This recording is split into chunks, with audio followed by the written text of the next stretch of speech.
السلام علیکم ورحمۃ اللہ وبرکاتہ۔ اللہم صلی علی محمد وعلی آل محمد کما صلیت علی ابراہیم وعلی آل ابراہیم انک حمید مجید۔ میرے محترم دوستو،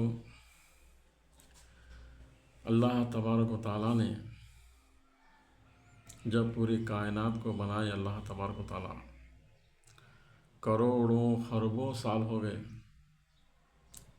پوری کائنات کو بنائے ہوئے، کروڑوں خربوں سال ہو گئے، لیکن اللہ کی قدرت اسی لیے کہا گیا ہے وَهُوَ عَلَىٰ كُلِّ شَيْءٍ قدیر۔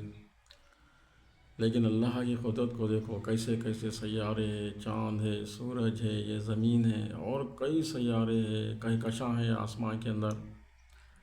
اللہ کے حکم کے تابع ہیں ساری چیزیں، اللہ کے حکم کے تابع ہیں ساری چیزیں۔ کروڑوں خربوں 65 خرب سال ہو گئے دنیا بن کے، کروڑوں خربوں کروڑوں سال ہو گئے، لیکن آج تک اللہ کی بنائی ہوئی چیزوں میں کوئی دراڑ نہیں آیا۔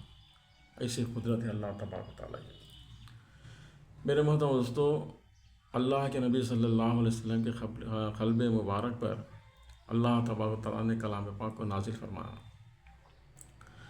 جب سے دنیا بنی ہے وہ تو چھوڑو، کروڑوں سال ہو گئے، لیکن اللہ کے نبی صلی اللہ علیہ وسلم کے اوپر کلام پاک کو نازل فرمائے اللہ تعالیٰ، تو کلام پاک کو جو نازل فرمائے 1400 سال گزر گئے۔ کلام پاک نازل ہو کے 1400 سال ہو گئے۔ تو میرے محترم دوستو، بولنے کا اور کہنے کا میرا مقصد یہ ہے کہ سائنس ہے نا آج دنیا میں ترقی کری ہے۔ کچھ باتیں ہیں جو سائنس ہے نا صحیح بتاتی ہے، تو آج دنیا میں سائنس ترقی کر لی، اور سائنس کا کہنا ہے کہ دنیا کیسے بنی۔ تو زمین کے اوپر ایک سیارہ آ کے ٹکرایا، ٹکرانے کی وجہ سے ایک بہت بڑا بلاسٹ ہوا پوری سائنس۔ کیا بولے؟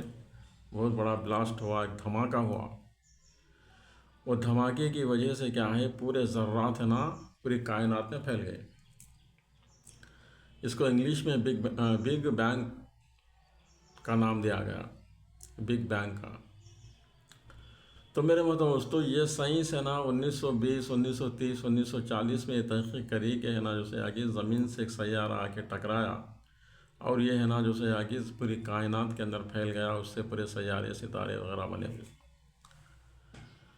سائنس ابھی تحقیق کرنے کے بعد انہیں معلوم پڑا ہے کہ ایسا ہوا تھا دنیا نہیں بننے سے پہلے۔ لیکن اللہ تبارک و تعالیٰ 1400 سال پہلے ہمارے نبی کے ذریعے سے لوگوں تک ہے نا کلام پاک کے ذریعے سے لوگوں تک یہ بات کو پہنچا دیے۔ 1400 سال ہو گیا۔ اللہ تبارک و تعالیٰ سورہ انبیاء آیت نمبر 30 کے اندر فرماتے ہیں اولم یر الذین کفروا ان السماوات والارض کانتا رتقا ففتقناہما وجعلنا من الماء کل شیء حی افلا یؤمنون۔ کیا کافر لوگوں نے یہ نہیں دیکھا کہ آسمان و زمین باہم ملے جلے تھے؟ سائنس اب بول رہی، لیکن اللہ تبارک تعالیٰ 1400 سال پہلے بتا دیے کہ آسمان اور زمین جو سا کیا ہے ملے ہوئے تھے، ہم ہے نا ان کو باہم میں ملے ہوئے تھے، ہم انہیں جدا کر دیا۔ اسی کو آج ہے نا سائنس ہے نا بگ بینگ کا نام دے رہی۔ تو انہیں جدا کیا، اور ہر زندہ چیز کو ہم نے پانی سے پیدا کیا۔ کیا یہ لوگ پھر بھی ایمان نہیں لاتے؟ اللہ کی بنائی چیزوں پہ تحقیق کر رہے، تحقیق کرنے کے بعد بھی ایمان نہیں لاتے۔ کیا پوچھے اللہ تعالیٰ؟ زمین اور آسمان ملے ہوئے تھے، اللہ تعالیٰ فرما رہے ہمیں نا زمین اور آسمان جب ملے ہوئے تھے تو ان کو الگ کر دیا، اس سے پوری کائنات بنی، بولے اللہ تعالیٰ۔ تو میرے محترم کلام پاک کو ہے نا پڑھو، ترجمے کے ساتھ پڑھو، ایک ایک آیت کے اوپر غور کرو۔ اللہ تعالیٰ فرما رہا افلا یتدبرون القرآن، تم ہے نا کلام پاک کو پڑھو اور اللہ کی بنائی ہوئی چیزوں میں غور و فکر کرو، بولے اللہ تعالیٰ۔ السلام علیکم ورحمۃ اللہ وبرکاتہ۔